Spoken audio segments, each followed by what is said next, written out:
6 மந்த்துக்கு மேலே இருக்க பேபிக்கு ஃப்ரூட்ஸ் எப்படி இன்ட்ரடியூஸ் பண்ணுறதுன்னு இந்த வீடியோவில் பார்க்கலாம். ஸோ ஸ்கிப் பண்ணாமல் பாருங்கள். 4 இம்பார்ட்டன்ட் ஃப்ரூட்ஸ். ஸோ 6 மந்த்ஸ்க்கான பேபிஸ்க்கு வந்து நீங்கள் வந்து ஃப்ரூட்ஸ் வந்து கொடுக்கலாம். ஸோ எங்கள் டாக்டர் வந்து ரெக்கமெண்ட் பண்ணாங்க கொடுக்கலான்ட்டு.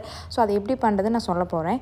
ஃபஸ்ட்டு ப்ரோமோகிரானட் ஜூஸாக வந்து எடுத்து கொடுத்தோம். அது வந்து நாங்கள் மிக்சியில் அரைக்கல, நல்லா ஸ்மாஷ் பண்ணி கையிலேயே சீட்ஸ்லாம் எடுத்துட்டு வடிகட்டியில் வடிச்சிட்டு கொடுத்தோம். ஸோ இதுதான் வந்து ப்ரோமோகிரானட், இப்படி தான் கொடுக்கணும்.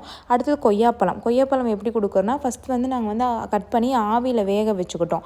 வேக வச்சுட்டு மிக்சியில் போட்டு நல்லா அரைச்சி பியூரியாக கொடுத்தோம்.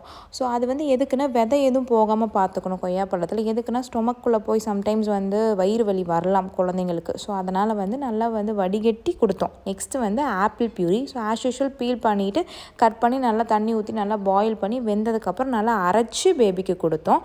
நெக்ஸ்ட்டு பப்பாயா பியூரி எப்படின்னா, கட் பண்ணி ஆஸ் யூஷுவல் மிக்ஸி ஜாரில் போட்டு நல்லா கிரைண்ட் பண்ணி வடித்து பேபிக்கு கொடுத்தோம். ஸோ இந்த மாதிரி இன்ட்ரெஸ்டிங் வீடியோஸ் பார்க்க பேஜை மறக்காமல் ஃபாலோ பண்ணிக்கோங்க.